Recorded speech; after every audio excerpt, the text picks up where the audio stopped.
കർത്താവിന്റെ അതിപരിശുദ്ധ നാമം ഇന്ന് പ്രഭാതത്തിലും മഹത്വപ്പെടുമാറാകട്ടെ. ഓരോ ദിവസം ദൈവം നമുക്ക് ദാനമായി നൽകുന്നല്ലോ. ദൈവത്തിന്റെ ദയയും കൃപയും കരുണയും ഓർത്ത് നന്ദിയോടെ സ്തോത്രം ചെയ്യാം. വീഴാതെ വണ്ണം നമ്മെ സൂക്ഷിച്ച് അവിടുത്തെ മഹിമാസന്നിധിയിൽ കളങ്കമില്ലാതെ ആനന്ദത്തോടെ നിർത്തുന്ന സർവശക്തിയുള്ള ദൈവത്തിന് നന്ദി പറയാം. ഈ ദൈവം എന്നേക്കും നമ്മുടെ ദൈവമാണ്. ജീവപര്യന്തം നമ്മെ വഴി നടത്താൻ ശക്തനാണ്. ധൈര്യത്തോടെ പറ, ദൈവമേ, അങ്ങ് എന്റെ ദൈവമാണ്. അധികാലത്തെ ഞാൻ നിന്നെ അന്വേഷിക്കും. മരുഭൂമിയിൽ വെച്ച് 63 സങ്കീർത്തനം ചമച്ചതാണ്. മരുഭൂമിയുടെ അനുഭവമാണ്. പക്ഷെ ദൈവത്തിനായി ദാഹിക്കുന്ന ഒരു മനുഷ്യനെയാണ് അവിടെ കാണുന്നത്. അങ്ങയുടെ ബലവും മഹത്വവും എന്നെ ഒന്ന് കാണിക്കണമേ എന്ന് പറഞ്ഞ് വിശുദ്ധ വന്ദനത്തിൽ നോക്കിയിരിക്കുന്ന ദൈവപ്രവൃത്തിക്ക് വേണ്ടി കാത്തിരിക്കുന്ന ഒരു ദാവീദ്. സഹോദരങ്ങളെ, മരുഭൂമിയുടെ അവസ്ഥകൾ ജീവിതത്തിൽ വരുമ്പോൾ ദൈവത്തെ കാത്തിരിക്കുവാൻ, ദൈവത്തിന്റെ പ്രവൃത്തിക്കായി കാതോർക്കുവാൻ, ദൈവസന്നിധിയിൽ വിധേയപ്പെടുത്തുവാൻ, പരിശുദ്ധാത്മാവിൽ ആനന്ദിക്കുവാൻ, ദൈവത്തിൽ ട്രസ്റ്റ് ചെയ്യുവാൻ ഇടയാവണം. അവിടുത്തെ വലങ്കൈ എന്നെ താങ്ങുമെന്നും അവിടുന്ന് എനിക്ക് വേണ്ടി എഴുന്നേറ്റ് വരുമെന്നും ആഴമായൊരു ഉറപ്പ് നമ്മുടെ ജീവിതത്തിൽ എന്നും ഉണ്ടാവണം. ഒരിക്കലും കൈവിടാത്ത ദൈവം, ഉപേക്ഷിക്കാത്ത ദൈവം, തള്ളിക്കളയാത്ത ദൈവം, താങ്ങുന്ന ദൈവം, താമസിപ്പിക്കാത്ത ദൈവം. വാഗ്ദത്തങ്ങൾ അസ്തമിച്ചു എന്ന് ചിന്തിക്കുമ്പോൾ ഇല്ല, പുതിയത് തുടങ്ങാൻ എനിക്ക് കഴിയുമെന്ന് പറയുന്ന ദൈവം. ക്ഷണിച്ചുപോയ എലിയാവിനെ തട്ടി എഴുന്നേൽപ്പിച്ച് വീണ്ടും ദൂരയാത്രയ്ക്ക് ഒരുക്കിയ ശ്രേഷ്ഠനായ ദൈവം നമ്മുടെ ദൈവമാണ്, അല്ലേ? എവിടെ ക്ഷണിച്ചുപോയോ, എവിടെ തുറന്നുപോയോ, ആശയറ്റോ അവിടെ നിന്ന് എഴുന്നേൽപ്പിച്ച് ദൈവത്തിന്റെ മഹത്വത്തിനു വേണ്ടി ശക്തിയോടെ, ബലത്തോടെ, അധികാരത്തോടെ എഴുന്നേൽപ്പിക്കുന്ന ദൈവത്തെയാണ് നമ്മൾ സേവിക്കുന്നത്. എപ്പോഴും നോക്കണ്ടവനെ നോക്കാൻ തയ്യാറാകൂ, പരാജയപ്പെടത്തില്ല. അറിയേണ്ടവനെ അറിയൂ, ദൈവം നിങ്ങളെ ചേർത്ത് നിർത്തും. അവൻ എന്നോട് പറ്റിയിരിക്കയാൽ ഞാൻ അവനെ വിളിക്കും. അവൻ എന്റെ നാമത്തെ അറിയുകയാൽ ഞാൻ അവനെ ഉയർത്തും. കഷ്ടകാലത്ത് ഞാൻ അവനോട് കൂടെയിരിക്കും. ആരും കൂടെ ഇല്ലെങ്കിലും ആ സമയത്താണ് ദൈവം കൂടെ ഇരിക്കുന്നത്. കഷ്ടങ്ങളിൽ ഏറ്റവും അടുത്ത തുണയായി, വേദനകളിൽ കൂടെ ഇറങ്ങി വരുന്ന ഒരു ദൈവം, ഭയപ്പെടണ്ട എന്ന് പറയുന്ന ദൈവം. ഞാൻ നിന്നോട് കൂടെ ഉണ്ടെന്ന് വേറെ ആർക്ക് പറയാൻ പറ്റും? നമ്മുടെ ദൈവത്തിന് മാത്രമല്ലേ പറയാൻ പറ്റുള്ളൂ. കുറുകിപ്പോകാത്ത കരത്തിനായിട്ട് നമുക്ക് നന്ദിയോടെ സ്തോത്രം ചെയ്യാം. 55-ാം സങ്കീർത്തനം 17-ാം വാക്യം സുപരിതമാണല്ലോ. ഞാൻ വൈകുന്നേരത്തും കാലത്തും ഉച്ചയ്ക്കും സങ്കടം ബോധിപ്പിച്ച് കരയും. ദാവീദ് പറയുകയാണ്, ദൈവമേ, എന്റെ പ്രാർത്ഥന ശ്രദ്ധിക്കണമേ എന്ന് പറഞ്ഞാണ് തുടങ്ങുന്നത്. എന്റെ യാചനയ്ക്ക് മറഞ്ഞിരിക്കരുത്, എനിക്ക് ചെവി തന്ന ഉത്തരമല്ലണം. ശത്രുക്കളുടെ ആരവം, ദുഷ്ടശക്തിയുടെ പീഡനം, ഇതൊക്കെ തന്നെ വല്ലാതെ അലട്ടുകയാണ്. അടുത്താൻ പറയുന്ന ഒരു പ്രസ്താവന, പ്രാവിനെ പോലെ എനിക്കൊരു ചിറകുണ്ടായിരുന്നെങ്കിൽ ഞാൻ എന്നേ പറന്നുപോയി വിശ്രമിക്കാമായിരുന്നു. ഈ കൊടുങ്കാറ്റ്, പെരുങ്കാറ്റൊക്കെ എന്നെ വല്ലാതെ അലട്ടുന്നു. അവയുടെ നടുവിൽ നിന്ന് ദൈവമേ എന്നെ വിടുവിക്കണമേ എന്ന് പറഞ്ഞ് ദൈവത്തോട് അപേക്ഷിക്കുന്ന ഒരു മനുഷ്യൻ.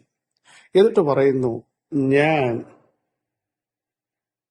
വൈകുന്നേരത്തും കാലത്തും ഉച്ചയ്ക്കും സങ്കടം. എന്നുവെച്ചാൽ രാവിലെ, ഉച്ചയ്ക്കും വൈകിട്ടും ദൈവസന്നിധിയിൽ പ്രാർത്ഥിക്കുന്ന ഒരു മനുഷ്യൻ, ക്രമമായി പ്രാർത്ഥിക്കുന്നവൻ, കൃത്യമായി പ്രാർത്ഥിക്കുന്നവൻ, ദൈവത്തിന് മഹത്വം കൊടുക്കുന്നവൻ. അങ്ങനെ ഒരു വ്യക്തിക്ക് ഒരിക്കലും പരാജയം ഉണ്ടാവില്ല. കണ്ടോ? രാവിലെ ഉച്ചയ്ക്കും വൈകിട്ടും 3 നേരം കൃത്യതയോടെ ദൈവസന്നിധിയിലിരിക്കുകയാ. ദൈവമായിട്ട് സംസാരിക്കുക പ്രാർത്ഥനയിൽ. തന്റെ ഹൃദയം പകരുകയാണ്, തന്റെ സങ്കടം പങ്കുവെക്കുകയാണ്, തന്റെ വിഷയം ദൈവത്തോട് അറിയിക്കുകയാണ്. അതിന് തൊട്ടുമുമ്പത്തെ വാക്യം ശ്രദ്ധിക്കൂ. ഞാനോ ദൈവത്തെ വിളിച്ചപേക്ഷിക്കും, യഹോവ എന്നെ രക്ഷിക്കും. ഉറപ്പോടാണ് ദൈവസന്നിധിയിൽ ചെല്ലുന്നത്, ധൈര്യത്തോടാണ് ചെല്ലുന്നത്.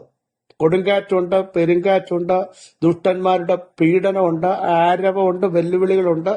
ഇതൊക്കെ ഒരറ്റത്ത് നിൽക്കുമ്പോഴും എന്നെ രക്ഷിക്കുന്ന, എനിക്ക് സമാപ്തി വരുത്തുന്ന, എന്നെ കാണുന്ന, എന്റെ സങ്കടം കേൾക്കുന്ന ഒരു ദൈവം. നമ്മളാണ് അങ്ങനെയുള്ള അവസ്ഥയിൽ പ്രാർത്ഥിക്കുമോ? ടൈമിങ്ങിൽ 3 നേരം പ്രാർത്ഥിക്കുമോ? കൃത്യതയോടെ ദൈവത്തെ സ്തുതിക്കുമോ? ദൈവത്തിന് മഹത്വം കൊടുക്കുമോ? കൊടുങ്കാറ്റ് പോലെ, പെരുങ്കാറ്റ് പോലെ ശക്തമായ പ്രതിസന്ധികൾ ജീവിതത്തിൽ ആഞ്ഞടിക്കുമ്പോഴും ദൈവമുമ്പാകെ സമർപ്പിക്കപ്പെട്ട പ്രാർത്ഥനയിൽ ഉറ്റിരിക്കുന്ന ഒരു ദാവീദ്. സഹോദരങ്ങളെ, ദാനിയേൽ രേഖ വിപരീതമെന്ന് എഴുതിയിരിക്കുന്നത് കണ്ടപ്പോഴും നിരാശ. എന്ന് വെച്ചാൽ രേഖ എന്താണ്? ഭക്തനായ ദാനിയേലിനെ, പ്രാർത്ഥനാ മനുഷ്യനായ ദാനിയേലിനെ സിംഹത്തിന്റെ ഗുഹയിലേക്ക് ഇടുവാനുള്ള രേഖയാണ് കയ്യിൽ കിട്ടിയത്. പക്ഷെ നിരാശപ്പെട്ടില്ല. പതിവ് പോലെ, മുമ്പ് ചെയ്തു വന്നതുപോലെ താൻ പ്രാർത്ഥിക്കാൻ. എന്ന് വെച്ചാൽ നേരത്തെ പ്രാർത്ഥിച്ച ദാനിയേലിന്റെ പ്രാർത്ഥനയെ തടയാൻ രേഖകൾക്കോ സിംഹങ്ങളുടെ കുഴികൾക്കോ സാധ്യമല്ല, പ്രതികൂലങ്ങൾക്ക് സാധ്യമല്ല, നിയമങ്ങൾക്ക് സാധ്യമല്ല, ഭീഷണിക്ക് സാധ്യമല്ല. പ്രാർത്ഥിക്കുന്നവൻ കൃത്യതയോടെ പ്രാർത്ഥിക്കും. പ്രതിസന്ധി കാണുമ്പോഴും പ്രാർത്ഥിക്കും, പ്രതികൂലങ്ങളിലും പ്രാർത്ഥിക്കും, പ്രശ്നങ്ങളുടെ നടുവിലും നട്ടം തിരിഞ്ഞ് നിരാശയുടെ വാക്ക് പറയാതെ മുട്ടുമടക്കും. എന്റെ റിസൾട്ട് പറയാനാണ് ഞാൻ ഇത്രയും കാര്യം പറഞ്ഞത്. രാവിലെയും ഉച്ചയ്ക്കും വൈകിട്ടും കരയുന്ന പ്രിയപ്പെട്ടവരെ, നിരാശപ്പെടാനോ തലകുനിക്കപ്പെടാനോ ലജ്ജിക്കാനോ തളരാനോ തകരാനോ നിലം പരിചാകാനോ അനുവദിക്കുന്ന ദൈവമല്ല നീ പ്രാർത്ഥിച്ച ദൈവം, നീ ആരാധിച്ച ദൈവം എന്ന് മനസ്സിലാക്കണം. അങ്ങനെ രാവിലെ ഉച്ചയ്ക്കും വൈകിട്ടും ദൈവത്തെ സ്തുതിച്ച, കിന്നരമെടുത്ത് ദൈവത്തിന് മഹത്വം കരയറ്റിയ, ദൈവം പാകെ സമർപ്പിച്ച, നോക്കൂ, ഒരു ക്വാളിറ്റിയുമില്ല. ഉയരം കുറഞ്ഞ ദാവീദ്. സഹോദരന്മാരൊക്കെ വളരെ നീളമുള്ളവരായിരുന്നു, രോഗ ദൃഢഗാത്രരായിരുന്നു. അവരെ ഒന്നും തിരഞ്ഞെടുക്കാതെ രാവിലെ ഉച്ചയ്ക്കും വൈകിട്ടും സങ്കടം ബോധിപ്പിച്ച് കരഞ്ഞ ദാവീദിനെ ദൈവം ഇസ്രയേലിന്റെ സിംഹാസനത്തിലെത്തിച്ചു. ഒന്നുകൂടി പറഞ്ഞാൽ, കാട്ടിൽ കിടന്ന, ആർക്കും പ്രാധാന്യം കൊടുക്കാതിരുന്ന, ആരും പ്രാധാന്യം കൊടുക്കാതിരുന്ന, മാറ്റി നിർത്തപ്പെട്ട, കുടുംബത്തിൽ വലിയ സ്ഥാനമില്ലാതിരുന്ന അതേ ദാവീദിനെ ദൈവം ഉയർത്താൻ കാരണം എന്താണെന്നറിയാമോ? രാവിലെയും ഉച്ചയ്ക്കും വൈകിട്ടും സങ്കടം ബോധിപ്പിച്ച് കരഞ്ഞവനെ ദൈവം ആളയച്ച് വിളിപ്പിക്കുക കാട്ടിൽ നിന്ന്. സ്തോത്രം. ദൈവത്തിന്റെ ഇടപെടിയിൽ ഉണ്ടാക്കിയ മനുഷ്യൻ മാറ്റി നിർത്തുന്നതിനെ, അർഹമായ സ്ഥാനം തരാതെ ഒതുക്കിയതിനെ ദൈവം ആളയച്ച് വിളിപ്പിച്ച് എത്തിക്കേണ്ടിടത്ത് എത്തിക്കും. കാരണം പ്രാർത്ഥനാ മനുഷ്യൻ പരാജയപ്പെടത്തില്ല. ആര് നിന്നെ റെക്കമെൻഡ് ചെയ്തില്ലെങ്കിലും നിനക്ക് വേണ്ടി കമാൻഡ് ചെയ്യുന്ന ഒരു ദൈവത്തിന്റെ കരം, സഹോദര സഹോദരി, കുഞ്ഞെ, ഇന്ന് പകൽ വെളിപ്പെടുകയാ. വിശ്വസിക്കുന്നവർ ഈ ദൂത് കേട്ട് സ്തോത്രം ചെയ്യാട്ടെ. നിങ്ങളുടെ പ്രാർത്ഥന വ്യർത്ഥമല്ല. നിങ്ങൾ ഉപവസിച്ചതും നിങ്ങൾ ആരാധിച്ചതും ആരാധനയ്ക്ക് പോയതും ദൈവനാമ മഹത്വത്തിനു വേണ്ടി തീഷ്ണതയോടെ നിന്നതും പ്രതികൂലങ്ങളിൽ പതറാതെ എന്റെ കർത്താവ് മതി എന്ന് പറഞ്ഞ് പിടിച്ചു നിന്നതും വെറുതെയല്ല. നിങ്ങളെ എത്തിക്കേണ്ടിടത്ത് എത്തിക്കുന്ന ഒരു ദൈവമുണ്ട്. നിങ്ങളെ താങ്ങുന്ന ഒരു ദൈവമുണ്ട്.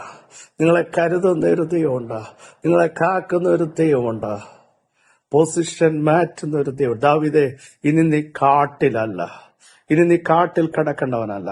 നീ ഇരിപ്പിന് വ്യത്യാസം വരും, നിന്റെ ഭക്ഷണത്തിന് വ്യത്യാസം വരും, നിന്റെ പാർപ്പിടത്തിന് വ്യത്യാസം വരും. സ്തോത്രം. കരയുന്നവന് വ്യത്യാസം വരുത്തുന്ന ദൈവം. നിന്നെ ആത്മീയമായി ദൈവം ഉയർത്തും. വെളിപ്പാടുകൾ നൽകും, ദർശനങ്ങൾ നൽകും. കരയുന്നവന് ദൈവത്തിന്റെ സാന്നിധ്യം വ്യക്തമായി മനസ്സിലാക്കാൻ കഴിയും. ധൈര്യത്തോടെ പറ, ഞാൻ എന്റെ പ്രാർത്ഥന കുറയ്ക്കത്തില്ല. ദൈവമായിട്ടുള്ള എന്റെ കണക്ഷൻ പ്രതികൂലങ്ങൾ കണ്ട മാറ്റിവെക്കത്തില്ല. ഞാൻ കൂടുതൽ ദൈവത്തെ ആരാധിക്കും. അങ്ങനെ പറയുന്നവർക്ക് വേണ്ടി ഇന്ന് പകലും ദൈവാത്മാവ് പറയുന്നു, നീ അർഹിക്കാത്ത സ്ഥാനത്ത് കുടുംബക്കാരുടെയും കൂട്ടുകാരുടെയും നാട്ടുകാരുടെയും ചർച്ചക്കാരുടെയും നടുവിൽ നിന്ന് ദൈവം നിന്നെയും നിന്റെ ജനറേഷനെയും എത്തിക്കും.